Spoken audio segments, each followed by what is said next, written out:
अभिवादन स्वीकार कीजिए ब्रजेश मिश्रा का और आप देखना शुरू कर चुके हैं द डिबेट।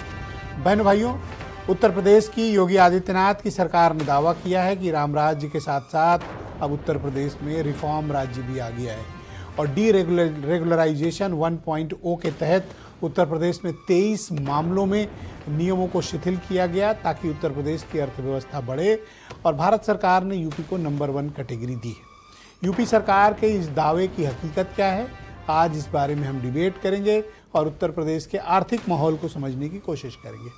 बहनों भाइयों, भारत सरकार ने एक बहुत महत्वाकांक्षी योजना लागू की थी सभी प्रांतों के लिए, खासतौर पर बड़े और इंडस्ट्रियल स्टेट के लिए, और कहा था कि जो डीरेगुलराइजेशन है यानी इंस्पेक्टर राज का खात्मा, फिजिकल वेरिफिकेशन का खात्मा, हर बात पर डिपार्टमेंट्स के अधिकारियों का दखल, इसको समाप्त करके 23 ऐसे बिंदु तय किए गए जिनके आधार पर इंडस्ट्रीज को, इन्वेस्टमेंट को, काम करने वाली इकाइयों को एक सहूलियत दी गई।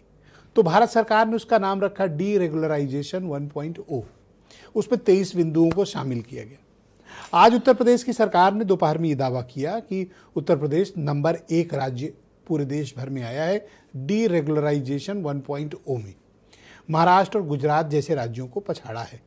कर्नाटक और हरियाणा जैसे समृद्ध इंडस्ट्रियल स्टेट्स को हराया है और उत्तर प्रदेश नंबर 1 बन गए। तो उत्तर प्रदेश में क्या वाकई में आर्थिक मामलों में कोई रिफॉर्म हुआ है या फिर ये सरकार के अपने सिर्फ प्रचार का तरीका? क्या वाकई में उत्तर प्रदेश में इंडस्ट्रीज आई हैं? उत्तर प्रदेश $1 ट्रिलियन की इकोनॉमी बन रहा है। उत्तर प्रदेश में क्या ईज ऑफ डूइंग बिजनेस को तरजीह मिल रही है? उत्तर प्रदेश में क्या अधिकारियों के राज और इंस्पेक्टर राज को ख़त्म किया गया या कम किया गया है? क्या हालात हैं उत्तर प्रदेश के? बहनों भाइयों, हम राजनीति पर रोज़ चर्चा करते हैं, समाज में नफरत की रोज़ चर्चा करते हैं, पर जिससे हर आदमी का जीवन चल रहा है, जिससे हर चूल्हा जल रहा है, जिससे हर व्यक्ति का काम चल रहा है, जिससे प्रत्येक व्यक्ति का जीवन यापन चल रहा है, हमें उस आर्थिक व्यवस्था के बारे में भी संपूर्णता के साथ, निष्पक्षता के साथ चर्चा करनी चाहिए कि उत्तर प्रदेश में वाकई में निवेश का माहौल है या नहीं है, उत्तर प्रदेश में इंस्पेक्टर राज है या नहीं है, और जो डीरेगुलराइजेशन में उत्तर प्रदेश ने नंबर 1 रैंकिंग हासिल की है, इसका क्या बेनिफिट मिला है और वाकई में क्या ऐसा हुआ है या फिर सिर्फ आंकड़ों की बात है। ख़ास तौर पर मैं बात करना चाहूँगा ईज़ ऑफ डूइंग बिजनेस सबसे महत्वपूर्ण कड़ी होती है। किसी राज्य में जब आप जाते हैं तो अगर 1 विंडो क्लियरेंस मिलती है, आप आसानी से उस राज्य में अपना इन्वेस्टमेंट कर सकते हैं, अपने काम धंधे को आगे बढ़ा सकते हैं। दुनिया के दूसरे मुल्कों में आप जाएं, जापान में जाएं, यूरोप में जाएं, आप किसी भी कंट्री में जाएं, दुबई चले जाएं, जिन कंट्रीज़ में आप जाते हैं या ईस्ट एशिया के देशों में जाएंगे तो वहाँ पर इन्वेस्टमेंट का बड़ा सीधा और सरल तरीका होता है। सॉरी, इस सीधे और सरल तरीके में 1 विंडो क्लियरेंस होती है। एक वेबसाइट, एक जगह आपने अपने इंटरेस्ट को बताना है, आप अपना क्या इन्वेस्टमेंट कर रहे हैं, किस सेक्टर में काम करना चाहते हैं, देन ओके। उसके बाद से फिर उनकी एम्बेसी, उनके liaisoning officer, concern department continuous आपके साथ फॉलोअप करेगा। आपके लिए ज़मीन खरीदने से लेकर फैक्ट्री स्थापित करने से लेकर काम धंधा शुरू होने तक आपको सारी सुविधाएं वो प्रदान करते हैं ताकि आप काम को आसानी से गति दे सकें और मार्केट में अपने प्रोडक्ट को ला सकें। क्या दुनिया के दूसरे मुल्कों के मुकाबले जिनके बारे में मैं जिक्र कर रहा हूँ, क्या उत्तर प्रदेश में इस तरह का माहौल है या नहीं? आज चर्चा हम इसी विषय की करेंगे क्योंकि उत्तर प्रदेश की सरकार ने आज दोपहर ये दावा किया है कि उत्तर प्रदेश में रिफॉर्म राज्य आ गया है। राम राज्य तो था ही, अब रिफॉर्म राज्य आ गया। क्या वाकई में ऐसा है? क्या वाकई में उत्तर प्रदेश में अब काम करना, इन्वेस्टमेंट आसान हो गया है? क्या लोगों की ज़िंदगी बदली है? क्या उत्तर प्रदेश की अर्थव्यवस्था बदली है? क्या कारण है? और कौन कौन राज्य हैं जो हमसे आगे हैं या हमारे समकक्ष खड़े हुए हैं? आज पूरी समग्रता के साथ उत्तर प्रदेश की योगी आदित्यनाथ सरकार की $1 ट्रिलियन पॉलिसी, उत्तर प्रदेश में डीरेगुलराइजेशन 1.0, उत्तर प्रदेश में निवेश और उत्तर प्रदेश की अर्थव्यवस्था के बारे में खुली और विस्तृत चर्चा करेंगे। आप कुछ बयान सुने। ये जैसे इंदौर विकास में आगे था, 8 साल में नंबर 1 पे शहर था और वहाँ 17 लोग दूषित पानी से मर गए, उसी तरीके का विकास यूपी का भी है और पूरे यूपी को बर्बाद कर दिया योगी ने। एक जगह कहीं कोई निवेश नहीं, केवल झूठी बात है, केवल फ्रॉडगिरी की बात हो रही है। कोई नौकरी नहीं दी गई। 3 साल का जो बदलाव किया है तो निश्चित तौर से आम जनता को उसका फायदा मिले। सरकार का मतलब क्या होता है? जनता का काम करे, जनता के साथ खड़ी रहे। अगर घोषणाएं करनी है, अपनी पीठ खुद ठोकनी है तो कुछ भी बोल दो, कौन रोक रहा है? सच्चाई क्या है? कोई परीक्षा ढंग से नहीं करा पा रहे, पेपर आउट का तो रिकॉर्ड बन गया इस सरकार में। बेरोजगारों की फौज प्रदेश में परेशान घूम रही है।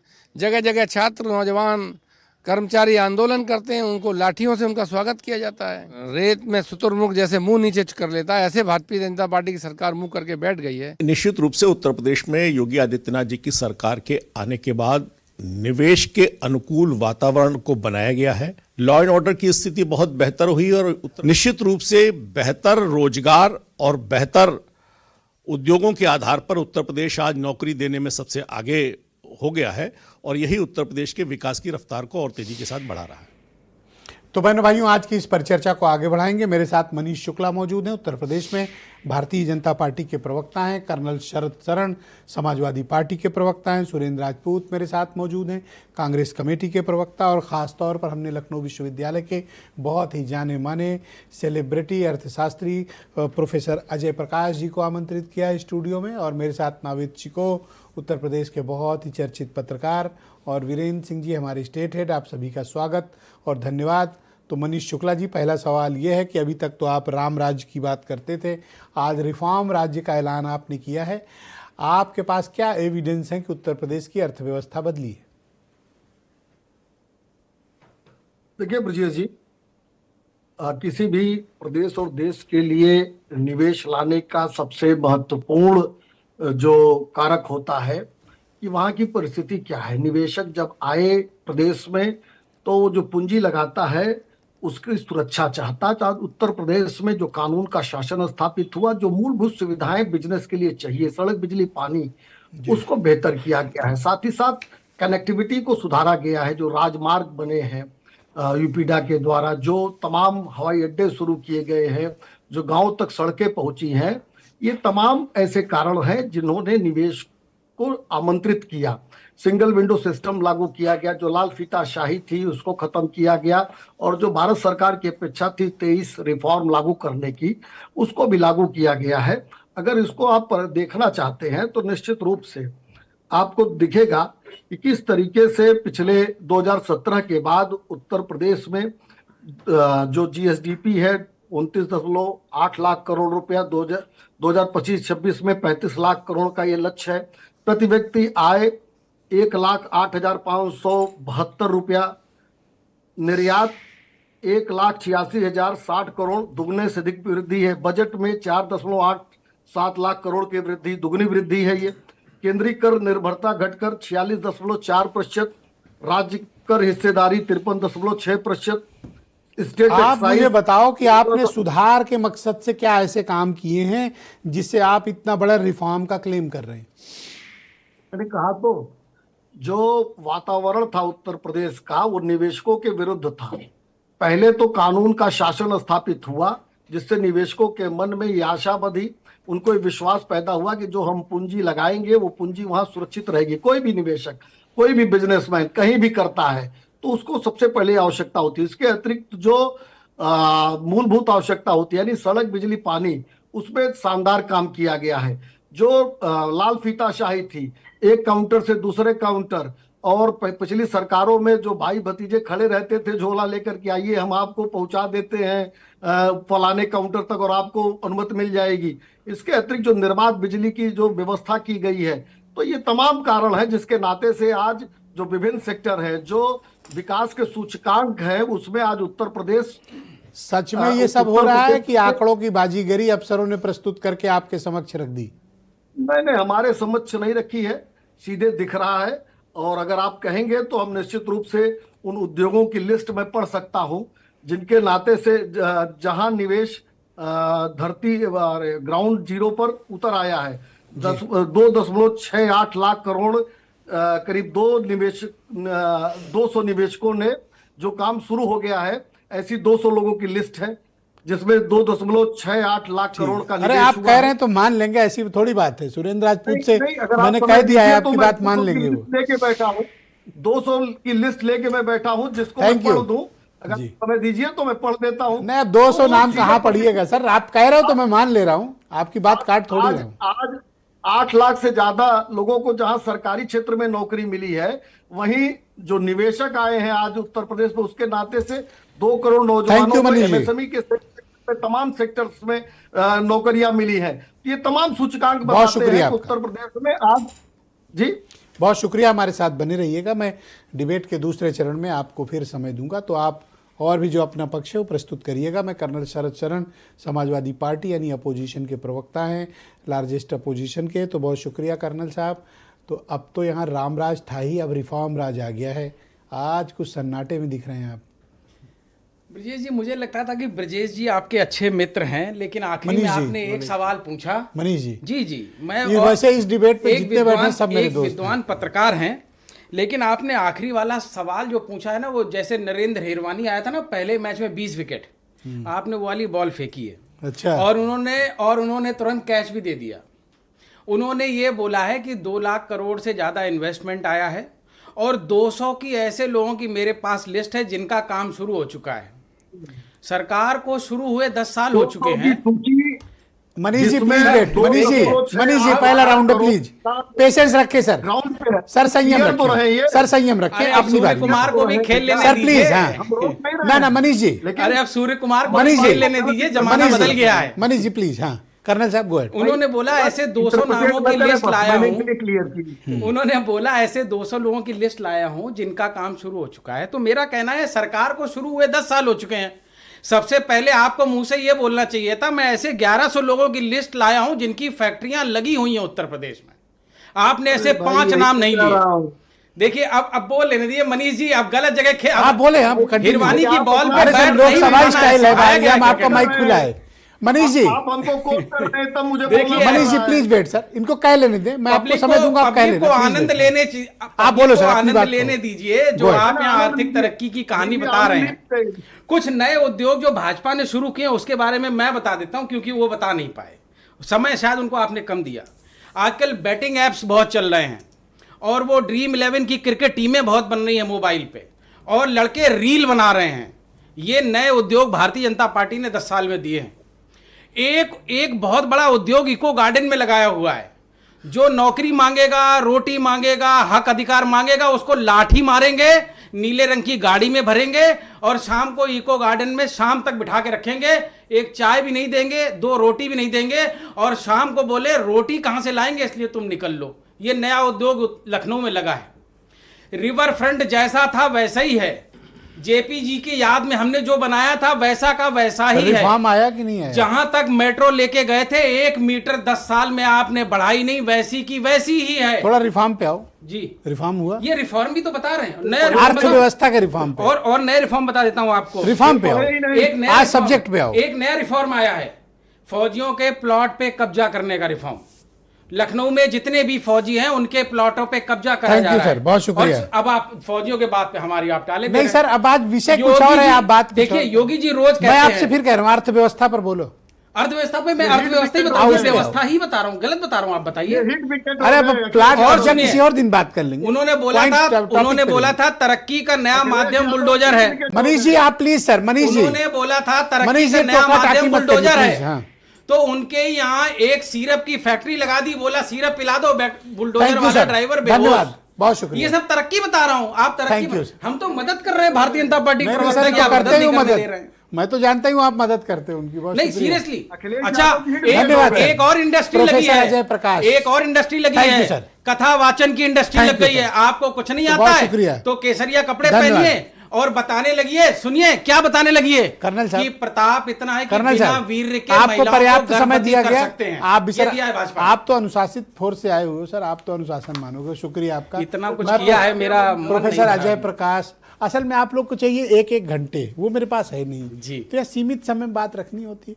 अब मैं सोच रहा हूँ कुछ ऐसा शो प्लान करूं कि 1-1 घंटे आप लोग अब बोलो और भाजपा हम ने लोग इतना पूछें। काम किया है ब्रजेश जी, तो हम बहुत क्या करें शुक्रिया। बताओ, बताना प्रोफेसर अजय पड़ेगा। प्रकाश मेरे साथ मौजूद हैं। तो प्रोफेसर साहब बताइए, ये जो डी रेगुलराइजेशन 1.0 के तहत आज उत्तर प्रदेश की सरकार ने क्लेम किया है कि वो पूरे देश भर में नंबर 1 आए हैं, यहाँ पर बहुत रिफॉर्म आ गया है और उत्तर प्रदेश में काम धंधा करना, उद्योग लगाना आसान हो गया है।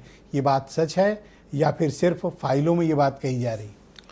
देखिए, फैसिलिटेशन जब भी आप कभी करेंगे इंडस्ट्री को कहीं पे लगाने के लिए, उसके लिए बहुत सारी एक जो है आपको ज़मीन तैयार करनी पड़ती है। इसमें काफ़ी कोशिश करी गई है, कहीं पे कॉरिडोर्स लाए गए हैं जिन कॉरिडोर्स में कंप्लीट इस तरीके का एक इंटरेस्ट रखा गया कि हम यहाँ पे ठीक है डिफेंस कॉरिडोर ला रहे हैं, पूरे की पूरी एक इंडस्ट्री एक तरह की आ जाए। उसी के अंदर एक और स्ट्रक्चर बनाया गया कि 1 डिस्ट्रिक्ट 1 प्रोडक्ट, तो कोशिश उसमें भी करी गई हर एक डिस्ट्रिक्ट को कैसे उठा लिया जाए। फिर एक कोशिश ये करी गई कि कैसे हम ज़्यादा से ज़्यादा एयरपोर्ट्स ला सकें, और उन एयरपोर्ट्स को लाने की वजह यह है कि कैसे हम विद इन द स्टेट हम आगे जो है ट्रांसपोर्ट को बढ़ा सकें। वाटर रिसोर्सेज को भी कोशिश ये करी गई कि हम उसके अंदर किस तरीके से ज़्यादा बेहतर वाटर रिसोर्सेज को यूज़ करें। लैंड रिसोर्सेज के लिए भी नई रोड्स आ गई हैं। आज जिस तरीके की बात अभी आप कर रहे हैं और योगी आदित्यनाथ जी ने कही कि वो सिंगल विंडो सिस्टम लाया गया है, वो अगर अपनी जगह के ऊपर है तो ऑटोमेटिकली कोई भी इन्वेस्टर ये चाहेगा कि हम सिंगल विंडो सिस्टम पे जाकर के नई इंडस्ट्री शुरू कर सकें। क्या ऐसा माहौल है उत्तर प्रदेश में? देखिए, जो आप क्या महसूस, आपसे जो लोग मिलते हैं क्या बताते हैं? हमसे जो लोग मिलते हैं कोशिशें कर रहे हैं, इंडस्ट्रीज लाने की कोशिश कर रहे हैं, नई नई इंडस्ट्रीज को शुरू करने की कोशिश कर रहे हैं, लेकिन ये कोशिशें जारी है और जिस तरीके से शायद वो लाए हैं उस कोशिश में हम देख सकते हैं कि शायद ये बढ़ोतरी हो, वो आने वाला समय बताएगा। उत्तर प्रदेश में काम धंधा करना अब थोड़ा सा सरकारी फाइलों से हटकर कुछ आसान हुआ है, ईज ऑफ डूइंग बिजनेस कुछ ठीक हुआ है, और जिन डीरेगुलराइजेशन की बात की जा रही है जिसमें लैंड रिफॉर्म यानी लैंड यूज चेंजेस हो गए, लेबर लॉज हो गए उत्तर प्रदेश में, टैक्सेशन प्रणाली हो गई, वाटर सप्लाई हो गई, इलेक्ट्रिसिटी कनेक्शंस हो गए, सड़कों का नेटवर्क हो गया। एक फैक्ट और है जो सरकार ने अपने क्लेम में मेंशन नहीं किया, इंडस्ट्री तब फ्लोरिश होती है प्रोफेसर साहब जब लॉ एंड ऑर्डर बेहतर हो। देखिए, जब इंडस्ट्री की बात हो तो शायद जो इंडस्ट्रियल कॉरिडोर्स जिस जगह के ऊपर इस्टेब्लिश किए जा रहे हैं वहाँ पे ये सारी की सारी चीज़ें मिलनी चाहिए, क्योंकि ऑलरेडी जो नई इंडस्ट्रीज आ रही हैं उनको इस तरीके के इश्यूज मिलने चाहिए और शायद मिल रहे हैं। हाँ, कुछ एग्जिस्टिंग इंडस्ट्री वाले, जैसे हमारे यहाँ कुछ इस तरीके की कंपनीज हैं जो सिर्फ लोकल लेवल पे काम करती थी, वो अब नेशनल और इंटरनेशनल लेवल के लिए भी काम कर रही हैं। एक आध इंडस्ट्री वालों से जिनसे हम मिले, उनकी आज की डेट में मार्केट में शेयर्स भी लॉन्च हो गए हैं, मतलब शेयर्स भी आ गए हैं, लोग कर रहे हैं, तो कुछ लोगों ने इसका फ़ायदा उठाया है। लेकिन जिस पॉइंट से आप लेकर के चल रहे हैं वह सिंगल विंडो, मुझे लगता है यहाँ से बात और आगे बढ़ेगी। आज जिस तरीके के रिफॉर्म्स लाए गए हैं, डीरेगुलेशन 1.0 की बात करी गई है, तो शायद रिफॉर्म्स यहाँ से और एडिशनली टेकअप करेंगे। देखिए, पिछले 8-10 सालों में एक बदलाव मुझे दिखा जी कि मोबाइल हैंडसेट मैन्युफैक्चरिंग का उत्तर प्रदेश हब बनकर उभरा जी। स्पेशली अगर आप नोएडा, ग्रेटर नोएडा, यमुना अथॉरिटी के एरिया की तरफ जाएं तो आप ये पाएंगे कि अधिकांश जो बड़ी आईफोन को छोड़ के देखिए, वो तो अधिकांश मैन्युफैक्चरिंग हो रही है। करेक्ट, ये उत्तर प्रदेश, और उसमें जॉब भी क्रिएट होती है। वहाँ के ऊपर जो आपके पास दिखाई दे रहा है वो ग्रेटर नोएडा का है, इलेक्ट्रॉनिक्स में मान लीजिए, इलेक्ट्रॉनिक्स में वो ग्रेटर नोएडा का एक हिस्सा है। लेकिन अब हम एक आध कंपनीज का भी यहाँ पे नाम ले लेते हैं। हमारे पास एक कंपनी जैसे प्रेशियन टूल्स एंड कास्टिंग्स, तो पीटीसी जो है अपने आप में क्या कर रही है, वो पहले जो है सिर्फ लोकल लेवल पे ही जो है ऑटोमोबाइल्स के पार्ट्स बनाती थी, लेकिन आज जो है वो कोशिश कर रही है हमारी जो आर्मी है उसके लिए भी कुछ पार्ट्स बनाए, इस तरीके के कुछ पार्ट्स वो अपनी बना रही। तो इन लोगों ने अपनी फैसिलिटीज़ को इस तरीके से यूज़ करना शुरू किया है, और वो नेशनल नहीं इंटरनेशनल लेवल पे भी आ रही है। एक चीज़ और देखी मैंने कि इंडस्ट्रियल और मिलिट्री इस्तेमाल के लिए ड्रोन्स के भी काम चल रहे हैं, ड्रोन कंपनियां भी आई हैं कई। ड्रोन कंपनी ज़रूर आई होंगी, इस वक्त मेरे जहन में ऐसी कोई कंपनी नहीं आ रही है, लेकिन हमें ऑटोमोबाइल्स, इसके अलावा और भी कुछ इस तरीके की चीज़ें जो लेबर इंटेंसिव आम आदमी को कुछ फ़ायदा हुआ? ये सब जो बातें कही जा रही हैं, रिफॉर्म राज या डीरेगुलराइजेशन या $1 ट्रिलियन इकोनॉमी, आम आदमी को क्या मिला? आम आदमी के जो लिए डिबेट सुन रहा है उसके लिए क्या है? आम आदमी के लिए यही है, जैसे ही हम इस तरीके की इंडस्ट्रीज को और बढ़ाते हैं तो कुछ और लोग एम्प्लॉय हो सकते हैं इसमें, कुछ वोकेशनल ट्रेनिंग हो रही है जिस वोकेशनल ट्रेनिंग को लेकर के हम कुछ जो कॉमन मैन है वो इसके अंदर एम्प्लॉय हो सकते हैं। इस तरीके के कुछ यहाँ के ऊपर हमारे पास एक्सपेंशन हुए। ओके, तो इन दौरान आपने देखा कि उत्तर प्रदेश की अर्थव्यवस्था में कोई सुधार आया?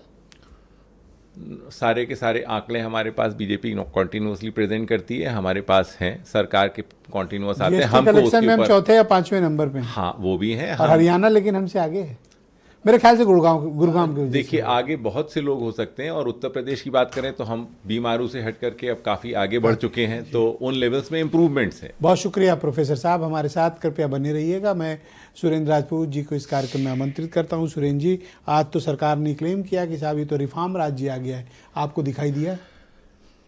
अब दिखाई देता तो अभी कह रहे थे मनीष जी कि हमारी आय जो है प्रति व्यक्ति आय 1,07,000 है यूपी की? हाँ, और नेशनल आय है 2,11,000।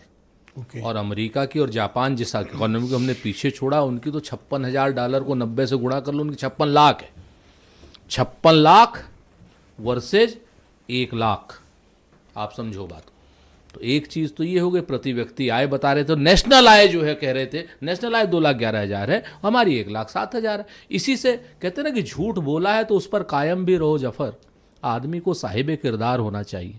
अब आप आ जाइए, इन्होंने डॉक्टर साहब ने बड़ी बढ़िया बात है Jayaprakash, precision tool and casting कब की कंपनी है, चैंपियंस कब की कंपनी है, अवध रबर कब की कंपनी है, आखिरी बड़ा कारखाना लखनऊ में लगाया टेल्को किसने लगाया, ये सारे कांग्रेस के समय की कंपनियां हैं, जिनको एक्सपेंशन के नाम पर आप अपने सर पे ले लो, अपनी जगह पर है। इन्होंने 2 अभी बड़े इवेंट किए थे। पहली बार सरकार ने किया था 4 लाख करोड़ का इन्वेस्टमेंट की एमओयू साइन किए थे, दूसरी बार किया था 40 लाख करोड़ का किया था। और जब 40 लाख करोड़ का आया तो मोदी जी भी हंसने लगे कि नहीं तो हमसे बड़े वाले निकले गुजरात में हम इतना नहीं कर पाए। उसके अगेंस्ट में क्या आया, आजकल मोदी जी की काफी खबर रहती है। सर सुन तो लीजिए, अब आप असल बात एक ये बड़ी वो हो गई है ब्रजेश भाई कि आप मोदी जी के खिलाफ बोलने ही नहीं देते। अरे सर, मतलब पहले तो योगी के खिलाफ नहीं बोलने देते थे, अब आप मोदी जी के खिलाफ नहीं बोलने देते। अब मोदी जी को गुड गाय कह रहा है डोनाल्ड ट्रंप, वो भी आपको नहीं मंजूर है। मोदी जी को कह रहा है कि सब मंजूर है, आप बोलो तो सही। आप बोलने नहीं और देते, बीच में मुझे बोलने अलाउ नहीं सर, बिल्कुल आप मेरे मुंह में टेप मत मारो। टेप नहीं, आप जब हम जिम्मेवारी से कह रहे हैं कि जो अभी अजय जी ने कहा प्रिसीजन टूल एंड कास्टिंग, हम नौकरी की है उसमें। अच्छा, हाँ, अवध रबर आपको बताएं, हम आपको एक इलेक्ट्रॉनिक की कंपनी है माइक्रोमेशन, क्या नाम वहाँ पर नादरगंज में, पहले हमारे यहाँ होती थी स्कूटर इंडिया लिमिटेड, सर बंद करा दिए ये लोग। टेल्को हमारी कंपनी, सब कांग्रेस के समय की कंपनियां, इन्होंने कोई कंपनियां नहीं लगाई। 44 लाख करोड़ के इन्वेस्टमेंट का एमओयू साइन करने वाले, जिसमें सिराथू से भी कह रहे थे 4,000 करोड़ का इन्वेस्टमेंट आया। पूरी 4,000 करोड़ की वैल्यू नहीं है सिराथू गांव की, कई ठिकानों से ठीक है होते ना? हुए आप राजनीति हम तक आए आपको हो। बताएं तो है क्या सर, आज की डेट में ये जितने लोग हैं, अब ईज ऑफ डूइंग इन्वेस्टमेंट में इन्होंने एक बहुत बड़ा बढ़िया आदमी रखा था, उसका नाम था अभिषेक प्रकाश, आपका दोस्त था। अरे ठीक, आप देखिए ये तो हम पर गगरी फोड़ के भाग ईज ऑफ डूइंग बिजनेस कितना बढ़िया अभिषेक प्रकाश ने कराया। अभी जेल में है कि नहीं है उनके वो घूमे ये साथ में गाड़ी में बैठ के उसके, ठीक है ना सर? अरे हम तो आज तक देखे नहीं सर उनको। हम आपको बताएं ease of doing business Modi ji का, तो ये योगी जी का ease of doing business Abhishek Prakash है। योगी जी ने कहा था पिछली बार कि 50 लाख नौकरी देंगे। मनीष भाई बड़े अच्छे इंसान हैं, इन्होंने कहा 8 लाख दी। भाई 8 लाख नौकरियों का भाई फर्क है, 69,000 नौकरियां इन्होंने पिछली सरकार की, वो सुप्रीम कोर्ट में फंसी हुई हैं। 10-10, 12-12 नौकरी देते हैं, उससे ज्यादा ये लोग खर्चा करा देते हैं। आप अस्वीकार करते हैं कि कोई रिफॉर्म नहीं? सर आप हमको बताइए ना, रिफॉर्म अगर है तो उत्तर प्रदेश की per capital income according to Manish ji, मैं तो मनीष जी की बात मान रहा हूं, 1,07,000 है। इतना जीएसटी कलेक्शन कैसे हो रहा है? और नेशनल कैपिटल इनकम जो है 25 करोड़ की आबादी है, 1-1 रुपया भी देंगे तो 25 करोड़ रुपया हो जाएगा। अब बात समझिए ना, आप अगर गरीब के उससे गठही से कुछ चूसेंगे खून तो कोई भी निकल आए, कोई बड़ी बात नहीं है 25 करोड़ की आबादी में। आज मेरे मोबाइल पे 10 साल पुराना आपका एक वीडियो पॉपअप हुआ, और सुनिए, एक सेकंड सुनिए तो बड़ी इंटरेस्टिंग बात बताएं।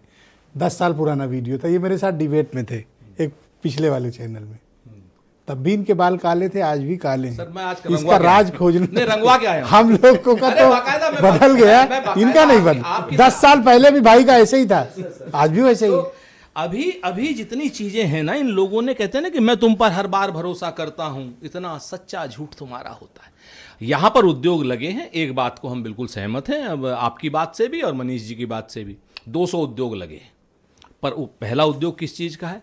दलितों को पेशाब चटवाने का उद्योग। दूसरा उद्योग किसी चीज का है? महिलाओं के प्रति अपराध कराने को। नंबर 1 है ये लोग, हर थाने में टॉप 10 माफिया कोडीन भाई का उद्योग, यहां पर सारे के सारे। तो इस तरीके के उद्योगों की बात करेंगे तो उत्तर प्रदेश नंबर 1 है। बाकी पर कैपिटल इनकम में Uttar Pradesh Thank you, sir. 1,07,000 पर, नेशनल 2,11,000। इसी से सारी चीजें क्लियर हो जा रही हैं। बहुत शुक्रिया आपका। मैं नावेद चिको जी को इस कार्यक्रम में आमंत्रित करता हूं। नावेद जी, मैं आपसे जानना चाहता हूं कि उत्तर प्रदेश की सरकार ने आज ये जो क्लेम किया है कि वो निवेश के मामले में और ईज ऑफ डूइंग के बिजनेस के मामले में और डीरेगुलराइजेशन यानी कि इंस्पेक्टर राज को ख़त्म करके ऑनलाइन प्रक्रिया, लोगों को काम धंधे की आसानी के की जो रैंकिंग है उस पर नंबर 1 पूरे देश भर में आए हैं। क्या ये फाइलों में ही दिखता है या ज़मीन पे दिख रहा है? जी, पहले दावों की बात करें। सरकार का दावा है कि निवेश बेहतर से बेहतर हो, इसलिए अनुकूल माहौल बनाया गया, लॉ एंड ऑर्डर को बेहतर किया गया, सड़कें बनाई गई, एयरपोर्ट बनाए गए, ट्रांसपोर्ट और का काम किया गया, इस तरह की सुविधाएं दी गई ताकि निवेश ज्यादा से ज्यादा हो। सरकार का दावा है 15 लाख करोड़ का इन्वेस्टमेंट हो चुका है, 70-80 लाख युवाओं को नौकरी मिल चुकी है। ये सब दावे हैं और मेरे ख्याल में आपको याद होगा फिल्म इंडस्ट्री को स्थापित करने के लिए कितने हीरो हीरोइन आ चुके हैं यहाँ पर और तमाम इस तरह की कोशिशें जारी हैं। लेकिन वही के धरातल पे हमें कितनी चीजें दिखाई दे रही हैं, हमें इस बात को समझना होगा। क्या 70-80 लाख युवाओं को नौकरी अगर मिल चुकी है तो बहुत अच्छी बात है, अगर नहीं मिली है तो ये झूठे दावे हैं। ये हमारे आसपास का माहौल बता देता है। सबसे बड़ी बात यह है कि जो इंडस्ट्री लगी है, बहुत सारे, मनीष जी के पास तो पूरी सूची है, उनको समय नहीं मिल पाया, लेकिन मैं एक का नाम लेता हूं जो इन्वेस्ट हुए, 4 बार हुए यहां पर, इसमें 15 लाख करोड़ की बात बताई जा रही है। उसमें लुलु मॉल 6.5 मिनट बोले हैं मनीष जी, आप कह रहे हैं टाइम मैं नहीं एक मिला। की बात करूंगा। 6.5 मिनट टाइम था उनके लुलु पास। मॉल लगा, वहां को लेकर तमाम खबरें आई, वहां पर नमाज पढ़ी गई, फिर वहां शुद्धिकरण हुआ, फिर वहां पर यह हुआ कि सिर्फ रोजगार एक मुस्लिम समुदाय को दे दिया गया है, कभी वहां हवन हो रहा है, कभी वहां नमाज हो रही है, कभी वहां पर यह बात भी सामने आ गई कि लुलु मॉल वाले ने कुछ देने के बजाय चुरा लिया, टैक्स चोरी कर लिया। तो कम से कम क्या हुआ, इस बात का विवरण सामने आना चाहिए। ये एक वानगी भर है। और नौकरियों की जहां तक बात है, 70-80 लाख युवाओं को अगर नौकरी मिली है तो कहां मिली है, कैसे मिली है, क्या उनको जहां नौकरी मिली है वो मजदूरी के काम में है, क्या उनका इंक्रीमेंट हो रहा है, क्या उनको वो सुख सुविधाएं दी जा रही हैं? ये सब अंधेरे में नहीं होना चाहिए। मैं तो एक नागरिक होने के नाते चाहता हूं हमारा प्रदेश आगे बढ़े और योगी आपको क्या ये ग्राउंड पे, उम्मीद है। ये ग्राउंड पे आपको दिख रहा है या नहीं दिख रहा है? ग्राउंड पे उतना नहीं दिख रहा है जितने दावे हैं। देखिए, जो बताया जा रहा है, देखिए नौकरियों की बहुत सारी, नौकरियों की आपने कम बात की, 70-80 लाख लोगों को वहां नौकरी मिल गई। सरकारी नौकरियों में अभी भी बहुत सारे रिक्त खाली हैं, नौकरी मिलना चाहिए। जहां नौकरी का कोई ऑप्शन आता है वहां कोई ना कोई आरक्षण मामला आ जाता है। अब वो कटल साहब खड़े हुए, उनकी पार्टी कहती है, वो तो एक तरफ तो कहती है ब्राह्मणों को हम सम्मान देंगे, दूसरी तरफ होता है कि अगर आरक्षण के मामले सामान्य वर्ग को कोई सुविधा दी जाती है तो वहां भी हल्ला मच जाता है। आम लोगों तो को ये यहाँ दुर्भाग्य है युवाओं का। जो इन्वेस्टमेंट कर रहे हैं लोग यहाँ पे, जहां भी उत्तर प्रदेश में इन्वेस्टमेंट हो रहे हैं, उनको आसानी है कामकाज में? कोई इंस्पेक्टर राज या कोई उत्पीड़न टाइप का? मैंने तो आपको एक चीज बता दी, एक वानगी बता दी कि लुलु मॉल ने यहां पर इन्वेस्ट किया। उस मॉल में इन्वेस्ट होने के बाद खबरें क्या, एक तो खबर ये छपी, ये बड़ा इन्वेस्टमेंट हुआ, इसमें लखनऊ की बात इसलिए हम कह रहे हैं क्योंकि बगल में है। लेकिन वहां क्या हुआ, वहां हमारे कई मित्रों के हिंदूवादी संगठन पहुंच गए, कभी वहां हवन हो रहा है, कभी नमाज की तस्वीरें आ रही हैं, कभी हल्ला हो रहा है। इक्का दुक्का घटनाओं को छोड़ दें तो क्या जनरल घटनाएं तो प्रभाव डालती हैं।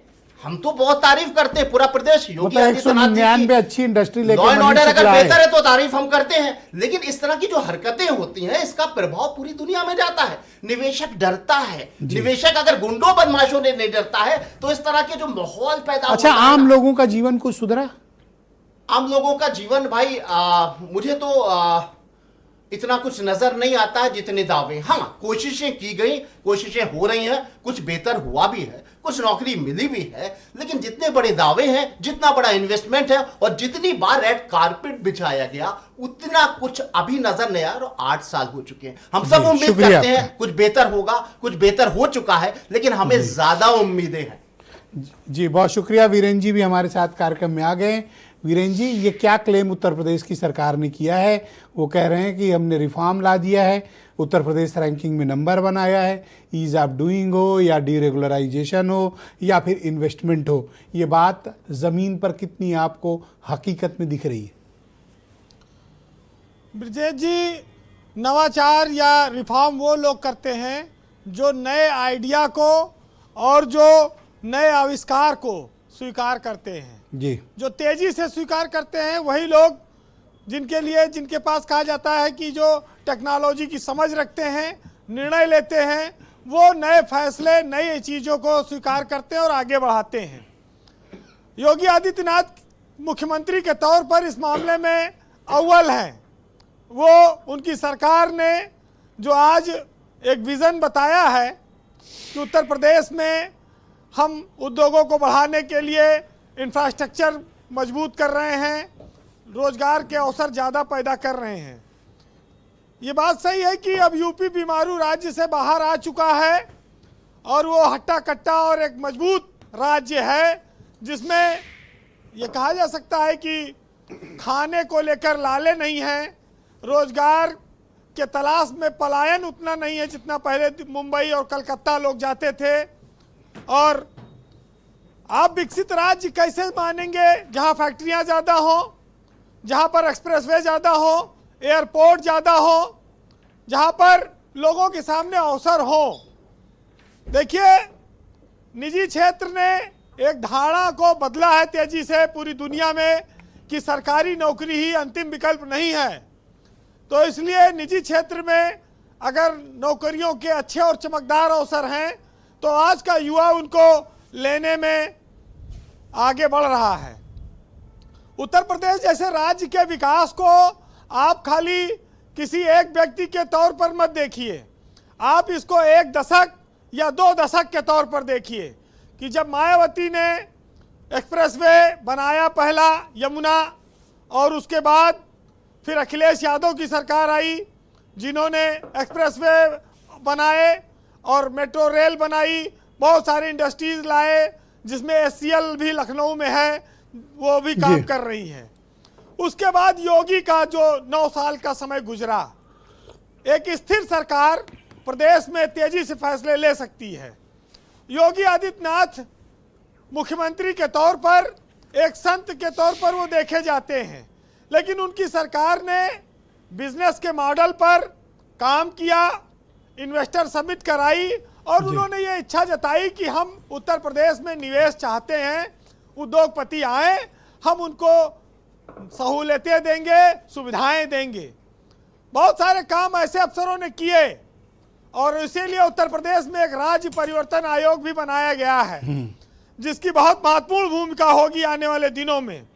जब आपका सड़क मार्ग, हवाई मार्ग, लॉ एंड ऑर्डर ये सब दुरुस्त होगा और दिल्ली से आप सटे हुए राज्य हैं, तो उत्तर प्रदेश के विकास को कोई रोक नहीं सकता है। अच्छा, 2 शब्द दिए गए, एक रिफॉर्म राज्य और एक डीरेगुलराइजेशन, इस पे कोई काम हुआ है?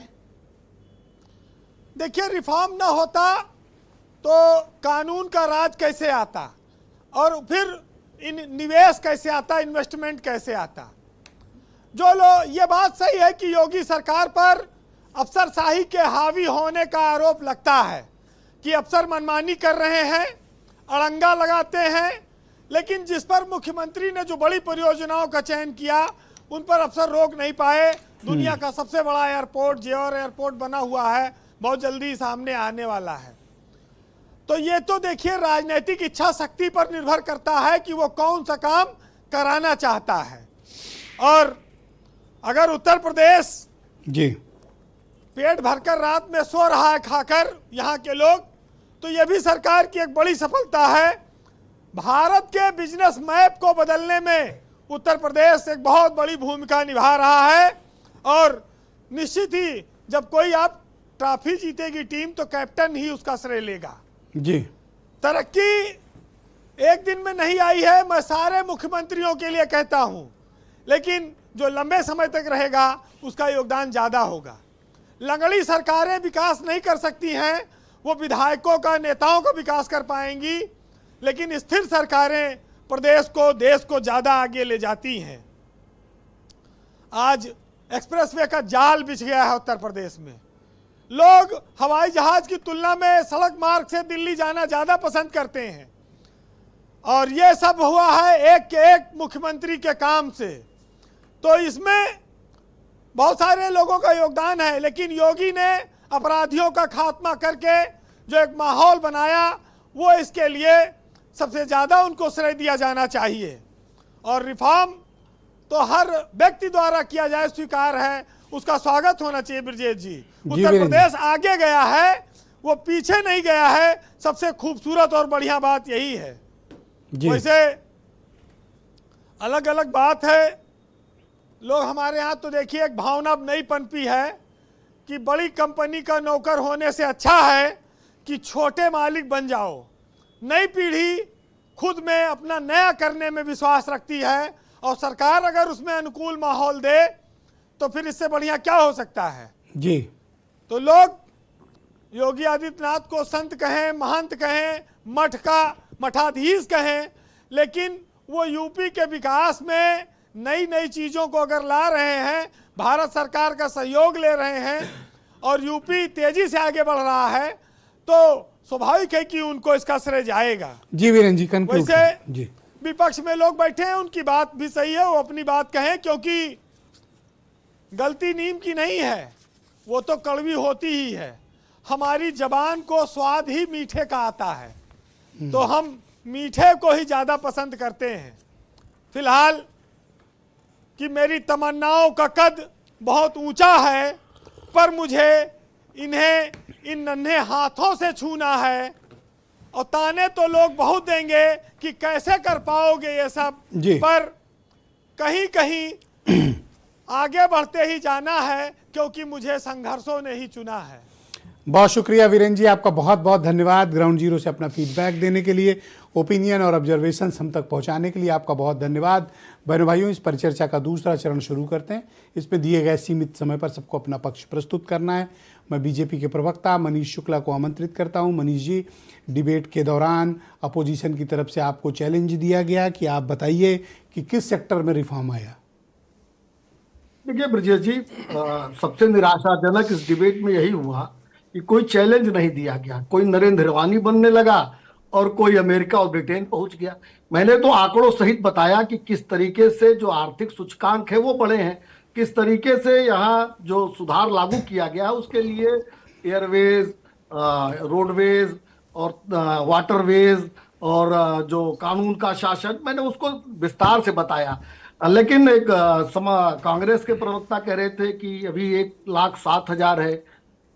जब राहुल गांधी के बड़े भाई यहाँ मुख्यमंत्री थे तो 54,000 रुपया प्रति व्यक्ति इनकम थी उत्तर प्रदेश की, उससे दुगनी कर दिया गया है 9 साल में। और 12वें स्थान पे ईज ऑफ डूइंग बिजनेस पे था उत्तर प्रदेश।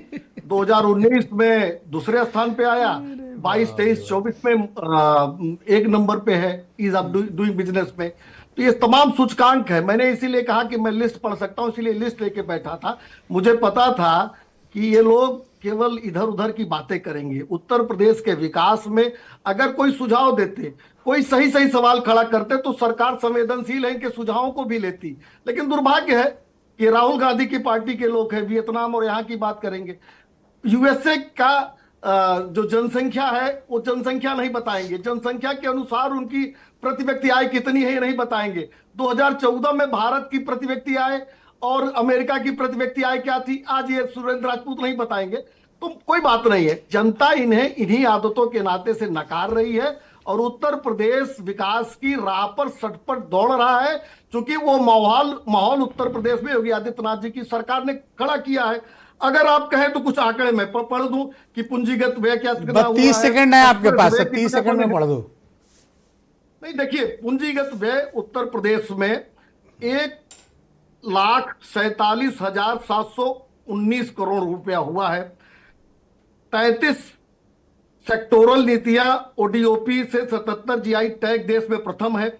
एमएसएमई के जो 96 लाख इकाइयां उसके नाते से करीब 2 करोड़ लोग उत्तर प्रदेश में स्वरोजगार पा रहे हैं। 8 लाख हमने कहा कि सरकारी नौकरियां मिली हैं, सुरेंद्र जी ने उसको भी मिला दिया। 8 लाख मिली, क्या मिली?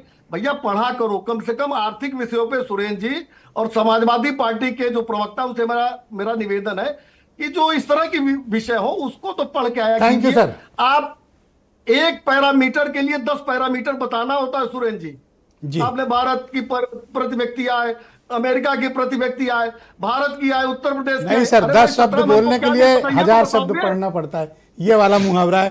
कर्नल शरद शरण मेरे साथ मौजूद हैं, बताइए। वो तो गिना रहे हैं आंकड़ों के साथ कि हमने तो उत्तर प्रदेश में रिफॉर्म दिया है, आपके पास क्या एविडेंस है कि उन्होंने नहीं किया?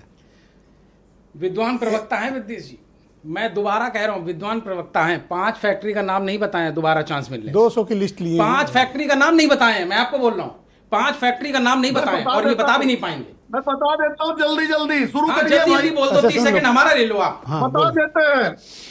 NIDP डेवलपर्स प्राइवेट लिमिटेड, ये गौतम बुद्ध नगर में लगी है। एड्रेस ना बताओ, नाम बताओ, हाँ, जनता बोलने दो, जानती आप है। बोलने मैं दो। वो पढ़ रहा हूँ, बोलने दो। वो पढ़ रहा हूँ जो शुरू हो चुकी है। विजले फूड्स प्राइवेट लिमिटेड 15,000 करोड़ की है, गाजियाबाद में लगी है हॉर्टिकल्चर डिपार्टमेंट से। Mobile open exchange cluster 10,000 crore की है, IT इलेक्ट्रॉनिक्स विभाग की है, गौतम बुद्ध नगर में लगी है। IT और इलेक्ट्रॉनिक्स विभाग की रिलायंस जियो इनपुट लिमिटेड अक्रॉस यूपी लगी है। अब मैं ले दूं समय? हाँ, थैंक यू मनीष जी, धन्यवाद। हाँ मनीष जी, आप रुक जाओ सर। गौतम आप बुद्ध ले नगर लो। हो में गया, लगी है। हो गया आप ले सर। लो समय। अब आप शुरू हो जाओ। वो उन फैक्ट्रियों का ऐसा नाम है, बता रहा हाँ, हूं, आप बोलो। जहां उत्पादन शुरू हो गया आप है। इतने वरिष्ठ प्रवक्ता, जहां- आप इतने लेकिन हम प्रवक्ता भैया, नहीं, पत्रकार। उमरा के आप इतने जमाने में वरिष्ठ नरेंद्र पत्रकार हैं। निरानी ओके बनी मनीष है। जी, दशकों की मनीष जी हो गया। दशकों हाँ, अब की इनको बोलने पत्रकारिता दो। में, दशकों की पत्रकारिता में यदा कदा ऐसा कोई प्रवक्ता टकराया होगा जिसने कहा होगा मेरा भी समय दे दो। और यह समय इसलिए दिया था कि जनता सुन ले इनके मुखार बिंदु से कि कौन सी 5 फैक्ट्रियां लगी हैं जिसमें जनता को रोजगार मिल रहा है। गौतम बुद्ध नगर में और नोएडा में भूचाल आ गया होगा, कल सुबेरे फैक्ट्रियों के बाहर हजार आदमी अपना फॉर्म लेके पहुंचने वाला है कि ये 5 फैक्ट्रियां बीजेपी की लगी, हमको पता ही नहीं था, नहीं तो हम रोजगार ले लेते। इसलिए मैंने समय दिया कि उत्तर प्रदेश के जनमानस को यह मालूम चल जाए कि लोग कितना झूठ बोलते हैं। आप यहां लखनऊ में TCS देख लीजिए, लगाया, और जो आप लोग मोबाइल बनाना बता रहे हैं नोएडा में, वो अखिलेश जी के टाइम पे लगी थी। नहीं पाया। और अरे अब आप रुक जाओ ना, थोड़ा शांति रख लो, हमने अपना समय दिया तो दिल तो बड़ा करके सुनो। आप सर, आपकी आवाज जा रही, माइक खुला है सर, कंटिन्यू। मैं बस एक सवाल ये पूछना लोकसभा चाहता स्टाइल हूं। में है सर डिबेट विजय में। जी, एक सवाल पूछना चाहता हूं, अगर हम 2 भाई, मैं ऑप्शन बस दें, एक बात 2 कहना मुख्य, चाहता अरे हूं, आप कंटिन्यू सर, पानी पियो ना, सिर्फ आपकी आवाज है सर, आप पानी जाओ। पियो मुकेश। आप गो हेड सर। दो ऑप्शन देता हूं मुख्य दलों के लिए, एक है हिंदू हृदय सम्राट और एक है विकास पुरुष। अब इन दोनों नेताओं में किसको क्या नाम देना चाहेंगे, इस जनता को मालूम है। और मैं ये बात क्यों कह रहा हूं, अभी आर्थिक पहलू पे प्रोफेसर साहब सहमत होंगे, मैं बता देता हूं। उत्तर प्रदेश एक लैंड लॉक्ड स्टेट है।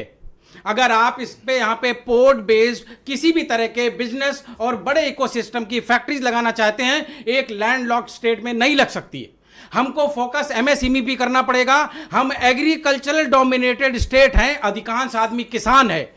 ये जो आगरा का एक्सप्रेसवे बना है, ये सिर्फ गाड़ियां और ट्रक चलने के लिए नहीं बना था, ये इसलिए बना था कि इनके साथ मंडियां बनाई जाएंगी ताकि किसान की जो सुबह गोभी और फूल और पत्ते और सेम हो, सवेरे सवेरे दिल्ली की आजादपुर मंडी में उतर सके। अच्छा, आपको पता है, मंडियां नहीं मैं बनने दी गाजीपुर से मुझसे क्योंकि कुछ लोग आपको मिलने आए लगता थे। है कि किसान भी सुनिए। समाजवादी है। अच्छा सुनिए, गाजीपुर से मुझसे कुछ लोग मिलने आए थे जी। और बलिया गाजीपुर से सब्जियां के, आ वो लोग रही हैं, गाड़ी पूर्वांचल ट्रकों में लाद के ना एक्सप्रेस सब्जियां जी। कछार के इलाके से, बलिया और गाजीपुर के, ये एक्सप्रेसवे से जानते हैं पता कहाँ, दिल्ली वाली गाजीपुर मंडी जाते हैं, आजादपुर वहाँ जाते जाते हैं और डेली जाते हैं। लेकिन एक बात मानेंगे, अगर इसी सड़क के साथ मंडियां बन गई होती तो हमारे किसानों की परचेजिंग पावर बढ़ गई होती, अगर हम बच्चों के लिए रोटी बढ़ गई रोड होती। अच्छी कर दें, एक्सप्रेसवेज बना दें और उन एक्सप्रेसवेज के आसपास हम ऐसे क्लस्टर डेवलप कर दें, जिसका जिक्र अभी कर्नल साहब भी कर रहे थे, मनीष जी भी कर रहे थे, तो हम अपनी इकोनॉमी को ज़्यादा बेहतर तरीके से बूस्टअप कर सकते हैं।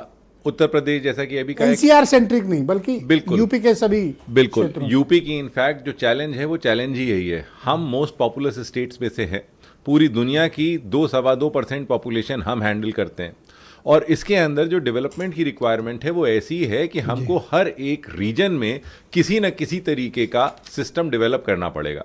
वो जो 1 डिस्ट्रिक्ट 1 प्रोडक्ट का इशू शुरू किया गया था, हमें उसी तरीके से वो एक जो है बिजनेस क्लस्टर भी आइडेंटिफाई करना पड़ेगा, जहां से कॉन्टिन्यूसली हम प्रोडक्शन करके और अपने सिर्फ दिल्ली नहीं बल्कि बाकी जितने स्टेट्स हैं उनमें भी हम पहुंचा सकें। दिल्ली तो आज की डेट में सिर्फ एक ही सेंटर है जो दिखाई देता है, बाकी सब जगह पे भी होना चाहिए। हम एयरवेज जो अच्छा कर रहे हैं, या तो एयरवेज को अब हम कार्गो के लिए जो है यूज कर सकें। नहीं, हम जेवर को कर रहे हैं। जेवर पे सरकार का फोकस जो है वो कार्गो के लिए ही ज्यादा है। तो जेवर एक सेंटर हुआ, लेकिन उत्तर क्योंकि प्रदेश पैसेंजर अपने आप ट्रैफिक में तो आपको दिल्ली के पास ही रहेगा ज्यादा। वो तो हो गया दिल्ली के पास, लेकिन आप बाकी जगह जैसे बनारस का हमारे पास जो है जो प्रोड्यूस हुआ है उसको भी हम कार्गो सेंटर बनाए, कार्गो सेंट्रिक बनाए, क्योंकि अगल बगल का वहां का भी जो हमारा प्रोडक्शन सेंटर है वो भी हो। तो मतलब एक जेवर तो को आप अपने आप- चाहते हो कि जो एयरपोर्ट्स का हमारे पास जाल है, हाँ, इसको हम इसमें कार्गो की फैसिलिटीज कार्गो फैसिलिटीज को बढ़ा करके और और स्पेशली improve जो कर सकें। मिडिल ईस्ट की फ्लाइट्स कनेक्ट हैं, जैसे लखनऊ से है, वाराणसी से है, तो हम यहाँ से भेज सकते हैं। वो तो एक एरिया हो गया। हम इसी तरह से जेवर का साउथ भी ईस्ट इस्तेमाल एशिया हो करेंगे। सकता है, और हमको कभी कभी ये भी सोचना चाहिए हम चाइना क्यों नहीं भेज सकते हैं। हम अभी मान रहे हैं चाइना से आ रहा है, लेकिन हम इस वैसे बात माल को बनाइए तो चाइना तो हम ये कह रहे हैं बनाना चाहिए। बस यही इशू है कि हम फिर से यूपी ये सोचे कि हम Alright, कैसे चाइना मैं को सुरेंद्र भेज सकते राजपूत जी को आमंत्रित करता हूं। सुरेंद्र जी, आप लोग बड़ा विपक्ष हैं, आप सरकार को सलाह भी दीजिए, मशविरा भी दीजिए, कंस्ट्रक्टिव चीजें भी बताइए कि भाई ये आपसे छूट गया है, अपोजिशन के नाते हम ये आपको सजेस्ट कर रहे हैं, अगर ये कर लें तो हमारी इकोनॉमी अच्छी हो जाएगी। एंड ऑफ द डे हम सब लोग, आप, हम, मनीष जी, प्रोफेसर साहब, जनता के लिए ही तो काम कर रहे हैं। ये लोग आपकी बात नहीं सुनते ब्रजेश जी, हमारी क्या बात सुनेंगे। 3-4 चीज़ें बड़ी स्पष्ट है। कहते हैं ना कि तुम्हारी फाइलों में गांव का मौसम गुलाबी है, मगर ये आंकड़े झूठे, ये दावे किताबी हैं। ये तुम्हारी मेज चांदी की, तुम्हारे जाम सोने के, मगर किसान के घर में आज भी फूटी रकाबी है। इन्होंने कहा 54,000 अखिलेश जी के टाइम में पर कैपिटा इनकम बिल्कुल थी, 9 साल बाद 1,07,000 हुई। अरे भैया, ये अजय जी बैठे हुए हैं बैंक के आदमी, 9 साल में तो बैंक में रखा हुआ पैसा 3 गुना हो जाता है। ये बता रहे हैं दुगनी हुई। कैसा कैसा ये लोग बतियाते हैं। नंबर 1। नंबर 2, राजनीति रूप से चुनौती देता हूं मनीष जी को। 8 लाख सरकारी नौकरियां कहां कहां हुई? 8 लाख। संविदा की नौकरी मत बताना, सरकारी नौकरी 8 लाख अगर इन्होंने दी होगी पिछले 8 सालों में, 8 लाख, मैं 5 साल में नहीं कह रहा हूं, 8 लाख नौकरियां 8 सालों में अगर इन्होंने दी, अगर दे दी तो आप क्या करोगे? मैं राजनीति छोड़ दूंगा। हैं? राजनीति छोड़ दूंगा। ठीक है मनीष जी, ये चैलेंज मैं स्वीकार कहता करना हूं, लेकिन और वो आज ही रात नौकरियां- में ट्विटर पे और जारी सुनिए, करना और इनको और टैग कर नौकरियां देना। संविदा की नहीं होनी चाहिए। नौकरियां संविदा की मुझे नहीं भी होनी टैग चाहिए। करिएगा। नंबर 1, मुझे भी टैग करिए। सुनिए, हाँ। और नौकरियां संविदा की नहीं होनी चाहिए, और नौकरियां का जो प्रकाशन है वो इनके शासनकाल में से होना चाहिए, और इनके शासनकाल में वो खत्म होनी चाहिए। ये 2 चीजें हैं। 8 लाख नौकरियां दे दे जो संविदा की ना हो।